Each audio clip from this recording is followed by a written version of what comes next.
This channel does not promote any violent, harmful, or illegal activities. All content provided by this channel is meant for an education purpose only. Muktaram বাবু স্ট্রিটে খোঁজ মিলল একটি বাড়ির যেখানে থাকতেন এই ললিত ঝার বাবা। বাড়ি দেখাশোনা করার সঙ্গে পুজো অর্চনা করতেন ললিত। এই বাড়িতে না থাকলেও বাবার সঙ্গে দেখা করতে আসতেন। তবে শেষ 2 বছর বাবা ছেলে কাউকেই ওই এলাকায় দেখা যায়নি। সংসদ হামলার বহু চর্চিত নাম এখনকার সবথেকে বেশি চর্চিত, আগে দিল্লি পুলিশ খুঁজে বেড়াচ্ছে, যার সাথে বঙ্গযোগ পাওয়া গেছে ললিত ঝা। কে ললিত ঝা? একটা 25 থেকে 35 বছর বয়সী ছেলে, যে কিনা কালকে হামলা করেছে, যে কিনা হামলার পরে ভিডিওটাও করেছে। খুঁজতে খুঁজতে আমরা বঙ্গযোগে তার খোঁজ পেয়েছিলাম প্রথম, যে তার বাড়ি রয়েছে এখানে একটি ভাড়া বাড়ি, সেটি রয়েছে তাদের পরের গলিতে। কিন্তু এখন যে বাড়িটা দেখাচ্ছি 59 মুক্তারাম স্ট্রিট, যেই বাড়িতে তার বাবা থাকার জন্য থাকতেন।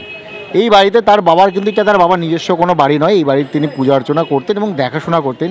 এই বাড়িতেই ললিত বিভিন্ন সময় আসতেন, কিন্তু 2020 পর থেকে ললিতকে বা ললিতের ফ্যামিলি অর্থাৎ তার বাবাকেও কিন্তু দেখা যায়নি। এই যে মূল বাড়িটি রয়েছে, এই বাড়ির মালিক কারা তারাও এখন তাদেরকেও কেউ জানে না কোথায় আছেন, এবং ললিতেরও কিন্তু কোনো খোঁজ নেই। ললিতকে দেখেছি, মানে কবে দেখেছেন? তাও যখন গোপ ছিল না, মা দাড়ি ছিল না, তখন দেখেছিলাম, যখন স্টুডেন্ট ছিল। আর এইটাতে তার বাবার কাজটা কি ছিল এই বাড়িতে থাকার? এই বাড়িতে থাকার কাজ আছে শুধু পুজো করার। ললিতকে লাস্ট দেখা গেছিল এই অঞ্চলে 2 বছর আগে। লাস্ট 2 বছরের মধ্যে ললিতকে না তার বাবার এই বাসস্থানের এখানে, না তার ভাড়া বাড়ি, কোনো জায়গাতে তাকে দেখা যায়নি। ক্যামেরায় চাঁদমের সাথে সুদীপ্ত বংশনীকের রিপোর্ট, কলকাতা। সংসদে স্মোক কাণ্ডে হালি শহরের বাসিন্দা নীলাক্ষ আইচকে জিজ্ঞাসাবাদ রাজ্য পুলিশের আইবি। ঘটনায় যোগসূত্রের খোঁজে তাকে জিজ্ঞাসাবাদ করতে আসতে পারে দিল্লি পুলিশও। স্মোক কাণ্ডে অভিযুক্ত ললিতের সঙ্গে কি চ্যাট, ঘটনার আগে কি মোবাইলে কোনো কথা হয়, তা খতিয়ে দেখছেন রাজ্য পুলিশের গোয়েন্দারা। নীলাক্ষকে আপাতত নজরবন্দি রাখা হবে বলে পুলিশ সূত্রে খবর। যা ঘটনা মোবাইল শুনেছি যে এই ছেলেটির সঙ্গে কিভাবে ললিত ঝার সঙ্গে যোগাযোগ, এটাই আর কি শুনেছি, কিভাবে যোগাযোগ হয়েছে। এই ব্যাপারে দিল্লি পুলিশ কি আসছে, কথা আছে, আজকেও আসতে কালকেও আসতে পারে। আর এদিকে সংসদ কাণ্ডে নজরে থাকা নীলাক্ষ আইচের একটি স্বেচ্ছাসেবী সংস্থারও যোগাযোগ পাওয়া গিয়েছে। পুরুলিয়ার বাগমুন্ডির তুনতুরি গ্রাম, সেই তুনতুরি গ্রামে ওই সংস্থার একটি কোচিং সেন্টারের খোঁজ মিলেছে। গ্রামের এক প্রান্তে এক চালার ঘরে কোচিং করানো হতো, তবে গত 15 দিন ধরে সেখানে কাউকে দেখা যায়নি। গ্রামবাসীরা জানিয়েছেন এলাকারই কয়েকজন যুবক এখানে পড়াতেন, বাইরে থেকে কেউ আসতেন না। স্কুলের দায়িত্বে থাকা বিশ্বপতি কুইরি জানিয়েছেন ফোনেই নীলাক্ষর সঙ্গে তাঁর যোগাযোগ। আদিবাসী এলাকায় একটি কোচিং সেন্টার চালাবার জন্য বলা হয় তাঁকে, এবং নীলাক্ষ পুরুলিয়ায় আসেননি বলে জানিয়েছেন বিশ্বপতি কুইরি।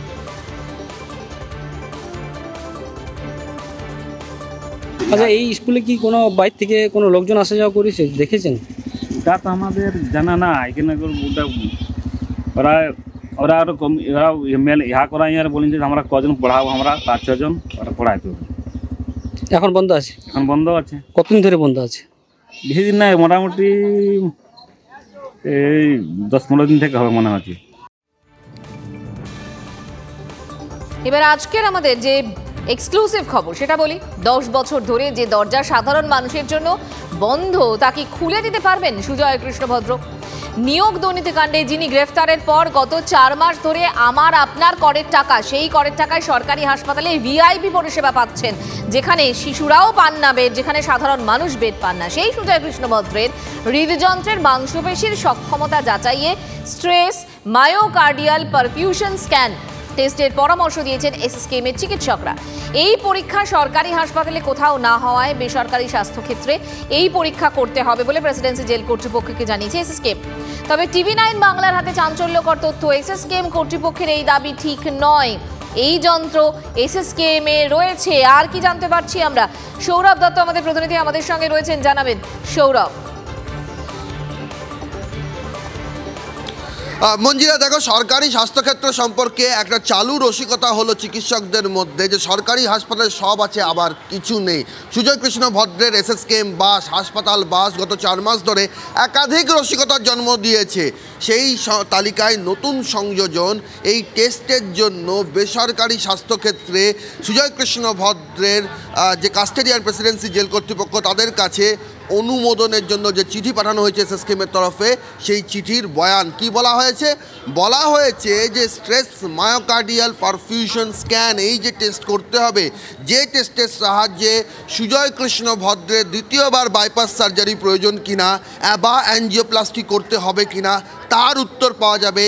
অর্থাৎ আরও কতদিন সুজয় কৃষ্ণ ভদ্রকে হাসপাতালে থাকতে হবে, আরও কী কী ট্রিটমেন্টের মধ্যে সুজয় কৃষ্ণ ভদ্রকে থাকতে হবে, সেই টেস্টের জন্য বেসরকারি স্বাস্থ্যক্ষেত্রের কাছে অনুমোদন আদায় করতে বেসরকারি স্বাস্থ্যক্ষেত্রে সুজয় কৃষ্ণ ভদ্রকে নিয়ে যেতে চাইছেন এসএসকেএম কর্তৃপক্ষ, রাজ্যের প্রথম সারির উৎকর্ষ কেন্দ্র।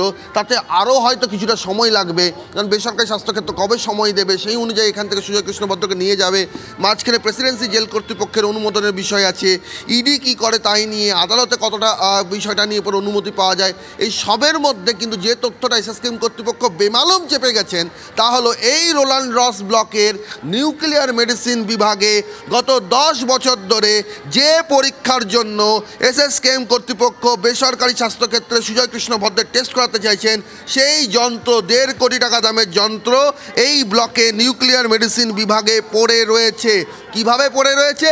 অবহেলায় পড়ে রয়েছে, ধুলোর মধ্যে পড়ে রয়েছে, অন্ধকার কুঠুরির মধ্যে পড়ে রয়েছে। অন্ধকার কুঠুরির মধ্যে পড়ে রয়েছে কারণ ওই ঘরের বিদ্যুৎ সংযোগ পর্যন্ত বন্ধ করে দেওয়া হয়েছে পূর্ত বিভাগের তরফে।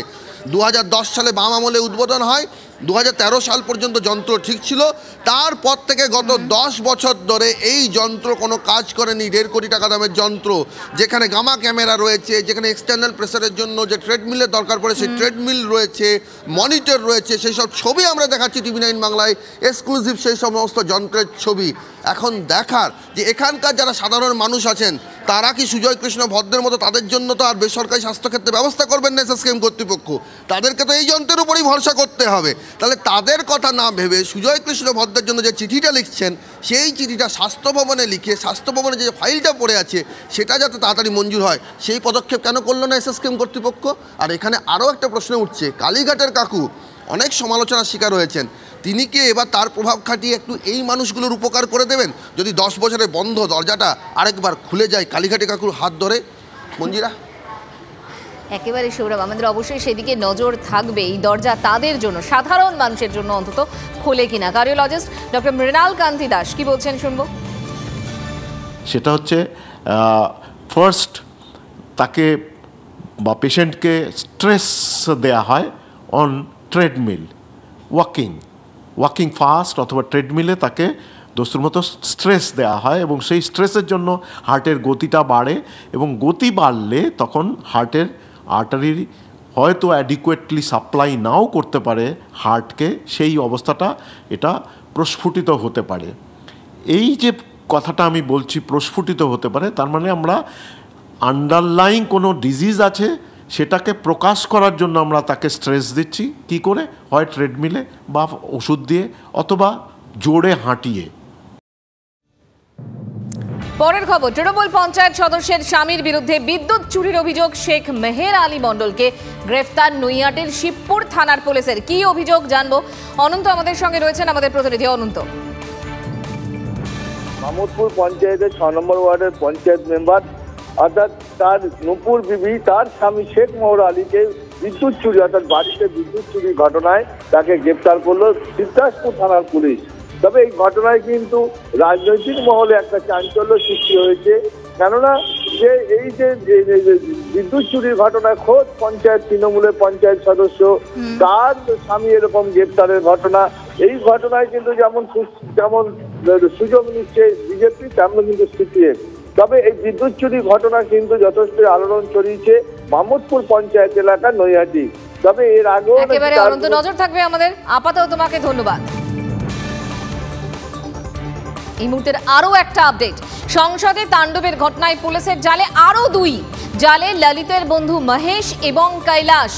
মহেশ রাজস্থানে কর্মরত, ভগৎ সিং ফ্যান ক্লাবেরও সদস্য মহেশ। ধৃতদের বিরুদ্ধে নিয়ে দেশের বিভিন্ন প্রান্তে যাবে তদন্তকারীরা। আরো একবার আপনাদের জানাই, সংসদে তাণ্ডবের ঘটনায় পুলিশের জালে আরো 2।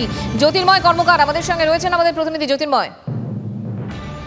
প্রথম থেকেই যে বিষয়টির দিকে নজর রাখা হচ্ছে তা হচ্ছে যারা পার্লামেন্টের ভেতরে হামলা করেছে, যারা বাইরে কালার স্প্রে ছড়িয়েছে, তাদের নেপথ্যে আর কারা রয়েছে, অর্থাৎ এন্টায়ার নেটওয়ার্ককে ট্রেস করার চেষ্টা করছে এই মুহূর্তে দিল্লি পুলিশের স্পেশাল সেলের তদন্তকারী অফিসাররা।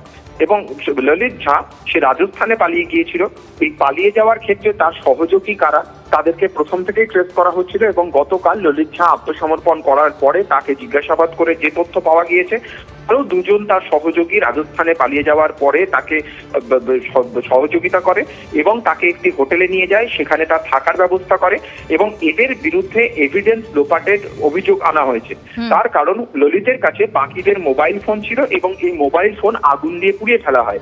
যখন মোবাইল আগুনে পুড়িয়ে ফেলা হয় ঠিক সেই সময়তে ললিতের সঙ্গে এই দুজন সহযোগী তারাও ছিল। রাজস্থান পুলিশের সঙ্গে কন্ট্যাক্ট করা হয় এবং তাদের দুজনকেও ইতিমধ্যে গ্রেপ্তার করা হয়েছে। এর আগে ভিকি বলে একজনকে এবং তার ওয়াইফকে গ্রেপ্তার করা হয়েছে। তার কারণ ভিকি এবং তার ওয়াইফ যেই চারজন যারা বাইরে থেকে এসেছে তাদেরকে থাকতে দিয়েছিল গুরগাঁওতে, তাদের বাড়িতেই থাকতে দিয়েছিল, ফলত তাদেরকেও এক্ষেত্রে গ্রেপ্তার করা হয়েছে। ফলত এন্টায়ার নেটওয়ার্কে ট্রেস করা হচ্ছে এবং গ্রেপ্তারির সংখ্যা আরো বাড়তে পারে, অর্থাৎ নেপথ্যে আরো কেউ রয়েছে কিনা সেই খোঁজে এই মুহূর্তে চলছে। গ্রেপ্তারির সংখ্যা আরো বাড়ে কিনা অবশ্যই সেদিকে আমাদের নজর থাকবে। জ্যোতির্ময়, আপাতত তোমাকে ধন্যবাদ।